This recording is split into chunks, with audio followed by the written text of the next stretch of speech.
up? It's your boy T-Bear and Reaction. Today is Wrestling Wednesday, so when they end up with some wrestling Andy. For now, I might do some more later on, but we're going to just end it with some wrestling Andy right now, and this is Counterparts Wrestling Modern Star. So the story with this is that the concept is how you have wrestlers who may not be the same gimmick as well too, but almost reminds you of almost a reminder of a newer wrestler back in the day. Not because they have the same gimmick, but the same present and aura of them as well too. Might make you think about it. So there's that. So this we're gonna look at the WE counterparts, of Wrestling Modern Stars. Let's get it. When it comes to wrestling, history can often repeat itself, something which is most commonly the case with storylines being reused.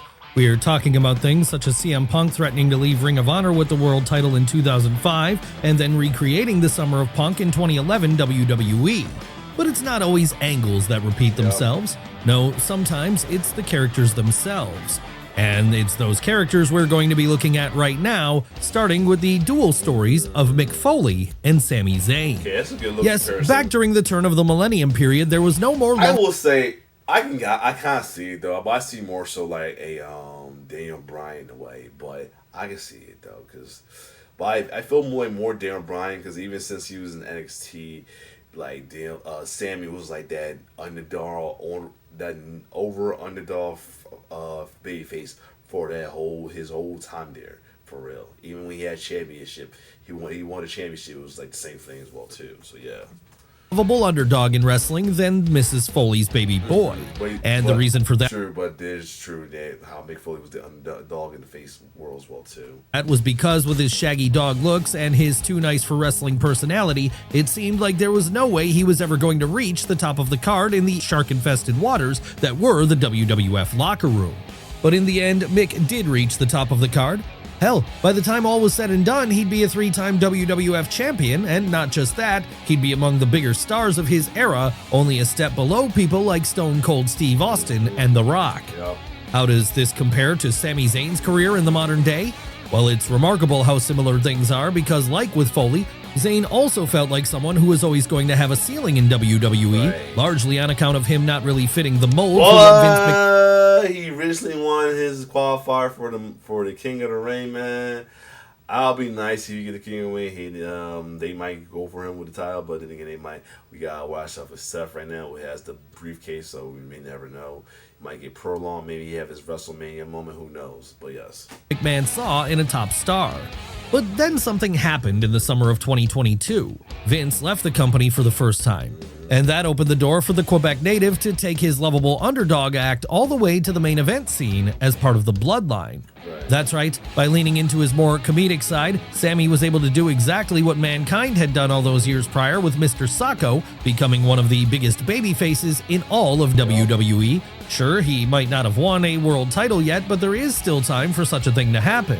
And if and when it does, it will fully solidify the honorary Oos as being the modern-day Mick Foley, complete with shaggy looks and personality so lovable, it's impossible not to get behind him every time he comes out through the curtain. But Sami Zayn isn't the only current-day that interest right there definitely was awesome right there. He did that when he fought his hometown against Chad to retain his title. Yeah, that was cool interest. And right after Jay took out, I forgot who he took out, Judgment Day and ran off. Yeah. WWE superstar who serves as a modern-day counterpart to a performer from a previous generation. No, the exact same thing could be said when talking about our next subjects too, Seth Rollins and Triple H. We already kind of witnesses that right now in a way, so yeah. On the face of things, this one might not seem so obvious as the Architect and the Game are very different performers in the ring. But one of the things they certainly do have in common is that they are both the leaders of stables, which looks set to not just they have been comparing this stable with Evolution in a way, so yeah. Dominate Raw, but also build the future of the brand while they're at it. That's right, we all remember that back in the early 2000s, Triple H was riding high on the Red brand as the World Heavyweight Champion. And a big part of the reason he was able to do this was because he had Evolution by his side. Who were the other members of Evolution? Well, if for any reason you've forgotten, they were Ric Flair, Randy Orton, and Dave Bautista. Obviously then, while part of the goal of this stable was to keep Paul Levesque on top, another part of the goal was to make Orton and Batista stars too. And this is something which is currently being echoed on WWE TV and what Seth Rollins has been doing since WrestleMania 41. Why is that? Well, after aligning himself with Paul Heyman at this show, he'd quickly form a stable which also included current up-and-coming star of tomorrow, Braun Breaker. Obviously, then the plan here is clear, and that plan is twofold. 1. Turn Seth into a modern-day version of Triple H as he goes about running the Raw brand with a stable of muscle behind him helping him every step of the way. And 2. The plan is also seemingly to do with Braun Breaker what Evolution did with Randy Orton and Dave Batista all those years ago, transform him into a main event star who can go on to the top of the card for years to come in WWE. Will this be successful? Time will tell, but given how talented Breaker is, there's no reason he shouldn't be in that spot. No, we could easily see him main eventing WrestleMania within the next few years, and if that happens, the comparisons between Evolution and this modern-day version of the Dangerous Alliance will be fully there, as we'll have seen the latter be able to truly build up that next generation, just the same way Triple H and Ric Flair did back in the day. Hell, so good of a job would they do at this back in the early to mid-2000s, Batista would end up getting a modern-day counterpart of his own. And that counterpart is none other than our next subject, Braun Breaker. Yeah, this one bears going into in a little more detail because it really is astounding how many similarities there are between these two performers. Sure, the obvious comparison to make when we're talking about Bronson Steiner would be either his father Rick Steiner or his uncle Scott Steiner, but in truth, he's got a lot more in common with Big Dave. Why is that? Well, back in the day, Big Dave was able to have a meteoric rise to the top of the card in WWE, largely because while he was still relatively inexperienced at the time, he was dripping in so much charisma and had such an impressive powerhouse moveset, it was impossible to ignore him. And these facts were only further emphasized once he joined Evolution and, in many ways, became the real breakout star of that stable, even more than Randy Orton. Come on now, it was Batista who would go on to defeat Triple H for the World Heavyweight title at WrestleMania 21 in the climax of the best storyline of that era, not the Viper. And it's Dave who would in many ways become the face of SmackDown in the years following. Obviously then WWE are hoping history repeats itself here with Braun Breaker, as they're certainly sending that young rookie down the same path of being the muscle in a stable of more experienced workers. Also, we but then why would two muscles now, him and Braun Breaker. No, he's Braun Breaker and Bronson Reed. Wouldn't Braun be the muscle here? After all, like with Dave Batista, he's overflowing with charisma, and also like the Guardians of the Galaxy star, he has one of the most impressive power move skill sets out there. Just look at that spear he recently gave to Carlito on an episode of Raw if you don't believe us. We'd go as far as to say that wasn't even a spear, it was a full-blown missile. By the way, be right back though. My bad, it gave me a little sunshine. I don't know why I feel a little tired or something out of nowhere. I get a little energy. Anyway, let's keep going. So given he has all these things going for him then, it seems likely that barring something like a catastrophic injury, Braun will be able to follow in the footsteps of Batista by eventually breaking away from his stable and becoming a babyface star, something which will probably happen when he turns on the dastardly Seth Rollins at some point. And after that, world titles and WrestleMania main events, no doubt. With this one little turn, it might be coming out, it might be coming soon. One little turn from a group, dastardly leader this past weekend. Hopefully they capitalize off that. Yada mean. That's right. The future looks bright for the dog-faced gremlin. So bright that we struggle to imagine him not being a top guy in WWE for many years to come at this point. All he needs is that big angle to skyrocket him up those final few rungs, perhaps something which involves him giving a thumbs down to the architect and from there proceeding to spear his soul out of his body. But what about the other rookie of Evolution, Randy Orton? Surely he was also good enough to merit having a modern-day counterpart. Well, yes he was. I'm back. Had a phone call. But, hey, man, let's keep going. But oh yes, if we just call this man Baby Orton for a minute, yes. If we call this man Baby Orton, yeah, he's been doing his thing, man. I'm proud, man. Especially with his situation he got going on with the air. I am. There you go. And that counterpart for our money quite simply has to be Miles Bourne. Now when it comes to these two, the comparisons in many ways are obvious. After all, back during the 2000s, Randy Orton was able to rise all the way to the top of WWE in short order with a style that was very calculating and conniving in its nature. Sure, he could get explosive whenever he needed to, but for the most part, the Viper was happy to take his time and go at a leisurely pace, gradually picking apart his opponents with a well-placed draping DDT or headlock. And once the time was right, it would usually be an RKO out of nowhere, which put the final nail in the coffin of the person standing on the opposite end of the ring from him. How does this compare to how Miles Bourne operates in 2025? Quite a lot as it happens, because anyone who's seen any of the rookies' matches will know that they share a lot in terms of their in-ring style. And not just that, they also share a lot in terms of their physique and overall looks as well. Hell, even their ring gears are similar. I think the crowd was tracking them from Orton's in a way, like Baby Orton or something like that. And that's led a lot of people to rightfully consider Bourne to be a modern-day incarnation of Orton. Obviously, though, it still remains to be seen if the youngster from North Carolina will be able to have the same success as the 14-time world champion by time all is said and done. But if what he's given us so far is any indication, he's certainly going to be pushing hard to follow that same path. And we can say that with confidence because over the course of his run down in NXT so far, he's already faced Oba before. I guess like this one level up, yeah. He's been able to have some impressive matches as part of the No Quarter Catch crew stable. Really then, the only question left is will Miles Bourne be able to go all the way to the top like Randy Orton did before him? And if he does, how long will it take him to do this? We'll all have to wait and see. But let's move away from Ruthless Aggression era stars for now and over to Golden era ones instead, as it's there we find our next great legend and their modern day counterpart, Roddy Piper and CM Punk. That's a good. The irony on that one. Wow, you know, he's trying to have that more like. I think he finally has he wanted that WrestleMania more like ride. So yeah, Longtime fans will be all too aware that back in the 70s, 80s, and even 90s, there was no one out there quite like Roddy Piper.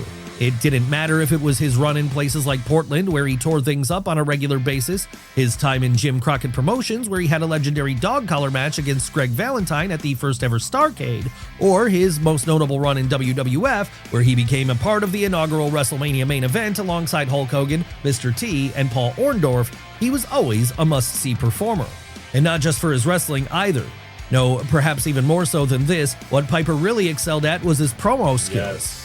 All it took was a microphone in his hand and you knew you were going to get something special as he proceeded to absolutely scorch his opponents with lines like, "You do not throw rocks at a man with a machine gun," or "Just when they think they have all the answers, I change the questions." Needless to say then, this turned Roddy into an absolute legend of the industry. Sound similar to someone today? Yes, like with Piper, Punk has long since proven himself to be a top-tier promo, with this part of his game in many ways being his strongest suit overall. Honestly, if you told us Punk took a lot of inspiration from the kayfabe Scotsman in the way he handles a mic, we would believe you. Imagine seeing Punk as like in somewhat of authority figure, like Piper has. Well, too. Remember, he was the acting president for a while in place of Bruno Monsoon after Vader jumped him. Then I think he has like a authority role in WCW as well too, especially against NWO. So yeah. Yes, ever since returning to WWE in 2023, Punk has regularly went to war in promo segments and holding his own with just about everyone, much in the same way Roddy was able to do back in the day, regardless of who he was standing on the opposite end of the ring from. Really, the main difference we can think of between these two is that while CM Punk is a multiple-time world champion across various different promotions at this point, Roddy Piper is one of those notable legends who never managed to hold the top prize around his waist, no matter what territory he was in. That's crazy to think about that, too. It's legendary between him, Mr. Perfect, and Grandma does, including Razor Ramon. Razor, we only two of the, aside from Shaw Waltman, the 9-hole top title as well too. Out of 80 million, yeah, that's crazy. Yeah. Thankfully, though, not winning world titles wouldn't be a problem for our next subject, Shawn Michaels, just as it wouldn't be a problem for his modern-day counterpart, AJ. Too bad Shawn hung it up, man, because this will be a good match right there. Styles. This would be a good match. That's right, this one seems almost too obvious to include, but we simply have to because the comparison is so apt. After all, back in the 90s, there was a solid argument to be made for Shawn Michaels being the best wrestler in the world, something he proved with his unique high-flying offense and excellent understanding of ring psychology. And because he was so good at wrestling then, he was able to ascend all the way to the top of the mountain in WWF by becoming world champion on multiple occasions, something few would have thought possible for him when he was first getting started, largely on account of his size. Yes, the reality of the matter is that in wrestling, size is always going to be important. And that's what makes HBK's ability to convince Vince McMahon that he was a worthwhile guy to build the company. Good comparison, especially with AJ, because AJ, was looked at as undersized because of how he is, but he phenomenal enough to roll with the big boys. Company around back then, all the more impressive. But this wouldn't be the only time such a thing occurred with a relatively undersized performer, because when AJ Styles joined WWE in 2016, history would repeat itself in short order. Of course, for anyone who'd been watching the Phenomenal One in the years prior to his WWE debut, though, this was well-deserved, as he'd long since proven himself to be a world-class talent in places like TNA and New Japan. But none of that necessarily meant anything to Vince McMahon, and so when AJ went to WWE during the mid-2010s, there was some fear about how he would be presented.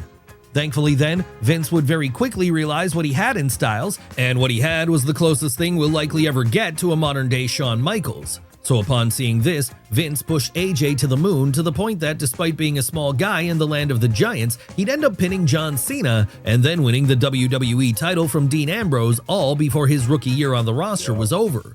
Obviously then, this would make him a made man going forward, just as winning the WWF title made Shawn Michaels a made man back in the day. Really, the only thing we wish we could have seen was these two have that dream match we all hoped for before all was said and done. But with HBK only wrestling one match since his retirement in 2010, a tag team bout pitting him and Triple H against The Undertaker and Kane, the stars have never aligned in the right way for this to take place. But let's move away from disappointment over missed opportunities for matches for now, and on to disappointment over missed opportunities for characters instead, as back in 2003 we certainly had an example of that in Sean O'Haire.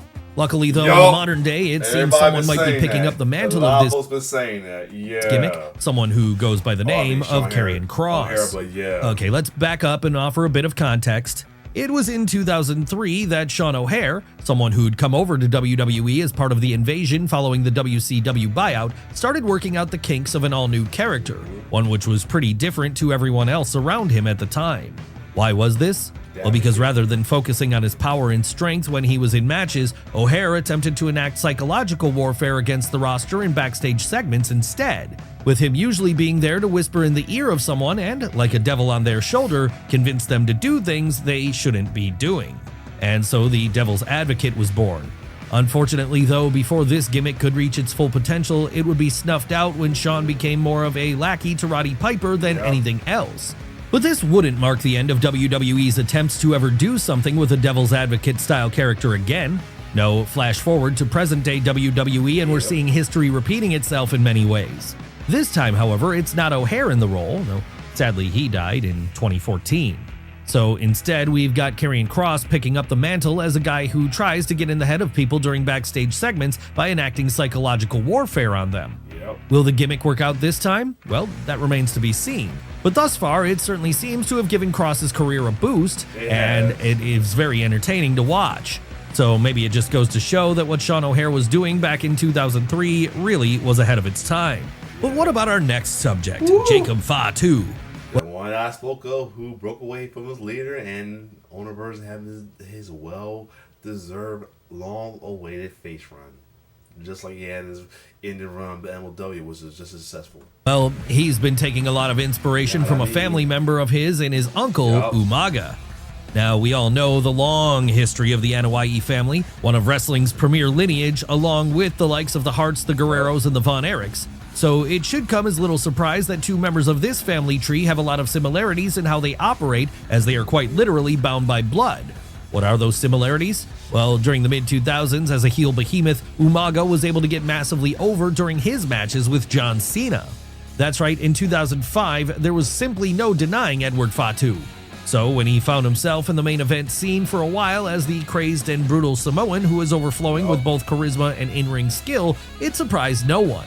And it obviously served as a big inspiration for his nephew Jacob, as years later, he'd choose to go down the exact same path when he became a wrestler himself. And we mean that when we say it because Jacob Fatu is very much presented as a brutal Samoan badass too, one who has arguably even more charisma and in-ring skill than his uncle. But then this will come as no surprise to anyone who's been following his career since its early days, because as far back as his time in Major League Wrestling, where he was winning that promotion's top prize, the Samoan Werewolf was showing himself to be a generational performer. The only question left then is, as the years go on, will Jacob Fatu be able to fully realize that potential by doing what his uncle never could, and that's win a world title in He's on his way, though. WWE? We'd say there's a pretty high probability that this will be the case.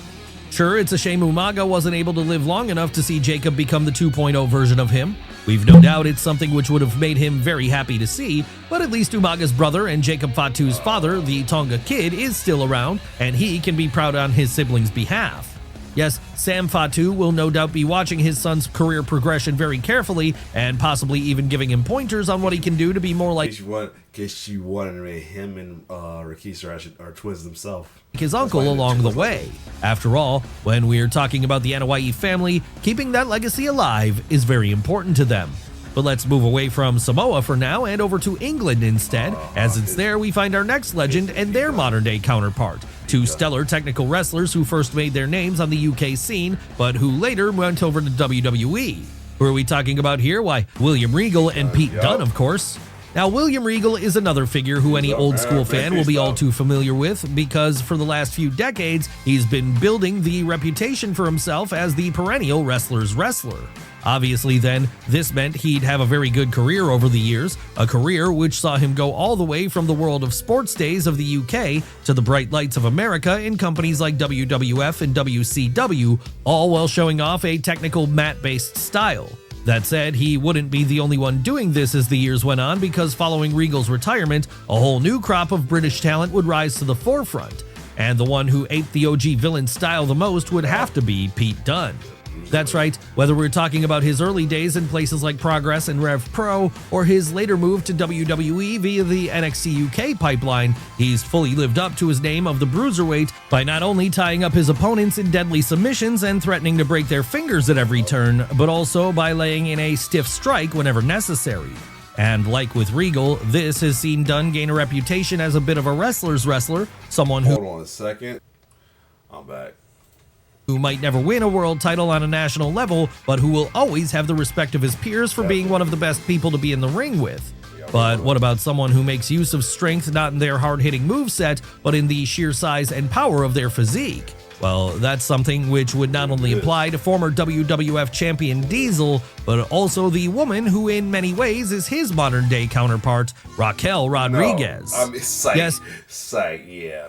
I do. I call her I'll call Lane because she's a heel, but yeah, it's interesting. Yep. Both have followed very similar career paths. After all, Diesel first gained notoriety back in the mid-90s when he was acting as the heater to a smaller teammate in Shawn Michaels, with him here using his size in order to further intimidate any opponents HBK had at any given time. And that's the same role Rodriguez has served during the early days of her career too, either as the muscle for Dakota Kai on NXT or for Liv Morgan on Raw. That said, as we all know, Kevin Nash wouldn't remain the silent heavy forever. No, by the time late 1994 came around, he'd very much be getting a push to the top on his own merits, with him at this point going as far as to win the WWF title when he squashed Bob Backlund in just 8 seconds during a live event in Madison Square Garden. And after that, well, after that, he'd go on to hold the title for the better part of a year. Does this mean we can expect to see Raquel do the same herself soon by breaking away from Liv Morgan and going after the world title currently being held by Io Scott? She's heel right now. I mean, it could be interesting. I mean, she's got to catch up to her friends Rhea and Bianca. So yeah. I mean, she did run the NXT title. So yeah. I guess we'll just have to wait and see. But if history has taught us anything, it's that there is a pretty good chance this will happen. Even if this doesn't happen though, the comparison between Rodriguez and Diesel remains an apt one, as both just have too many similarities to be ignored.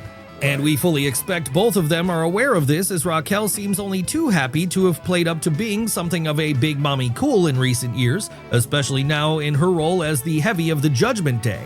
But then what else would you expect someone to do when they're getting compared to a former legend? It's the kind of thing every wrestler dreams of.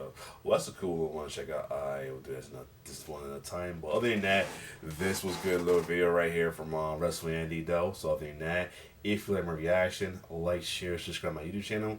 It's your boy T-Bird signing off. One love.